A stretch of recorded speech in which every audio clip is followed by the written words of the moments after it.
असं खूप चांगलं एकदम मस्त झाली आहे. एकदम छान. नमस्ते. मी मँगोची खीर बनवते, म्हणजे कोकणी पद्धतीची, आणि त्याचं खरं नाव आहे फिरणी. त्याचं साहित्य दाखवते. मी मँगोची खीर बनवते म्हणजे तांदूळ टाकून. त्यासाठी हे 4 चमचे तांदूळ घेतले, हे 2 तास भिजत ठेवले होते. 4 चमचे तांदूळ. हे काजू बदाम घेतले थोडेसे. हे वेलची पावडर आहे 1 चमचा. अर्धी वाटी साखर आहे, आणि हा आंब्याचा रस काढून घेतलाय बिना पाणी टाकून 1 वाटी. त्यासाठी हे पाणी आहे, आणि हे अर्धा लिटर दूध आहे. आता पहिला आहे ना तांदूळ स्वच्छ धुवून आहे ना पाण्यात भिजत ठेवायचे. अर्धा तास 1 तास असे आपण भिजत ठेवले तरी चालतील. त्याच्यामध्ये थोडं पाणी टाकायचं, अर्धा वाटी, आणि मिक्सरला लावून घ्यायचे. म्हणजे आहे ना एकदम बारीक पण नाही आणि एकदम जाड पण नाही. तांदूळ असे बारीक करून घेतले, कणी एकदम बघा असे दाणे दाणे. आता आपण हे सर्व गॅसवर जाऊन करायचं आहे. दूध तापायला ठेवलाय, गॅस पेटवलाय. दुधाला चांगली उकळी आली आहे. आता त्याच्यामध्ये हे तांदूळ मिक्सरला लावलेले आहेत ना बारीक कणी केलेली आहे, ती अशी हलवायची आणि त्याच्यामध्ये ओतायची.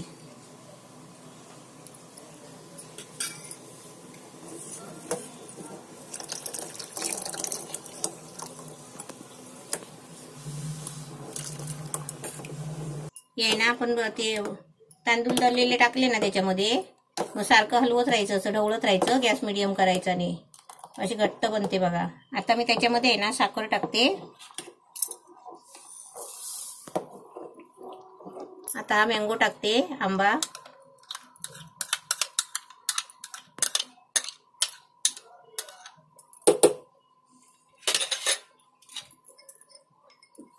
थोडेसे काजू बदाम टाकते.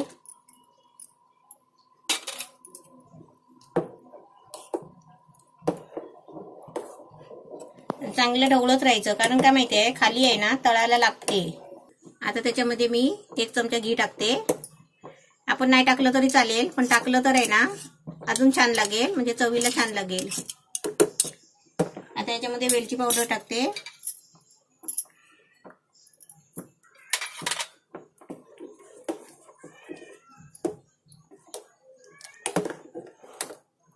एकदम मस्त छान झाली आहे.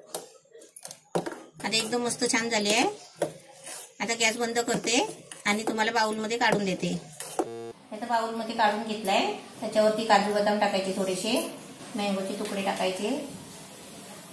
एकदम मस्त छान झाली आहे आंब्याची मँगोची खीर, म्हणजेच फिरणी. आपली फिरणी मस्त एकदम रेडी झालेली आहे. अशी तुम्ही पण बनवा, घरामध्ये सर्वांनी मिळून खा. खूप चांगलं. खूप चांगलं आहे. कशी झाली सांगा. एकदम मस्त झाली आहे. छान बनले म्हणजे मस्त झाली आहे. एकदम छान. असं नवीन रेसिपी पाहण्यासाठी लाईक करा, सबस्क्राईब करा, आणि ही घंटी वाजवा.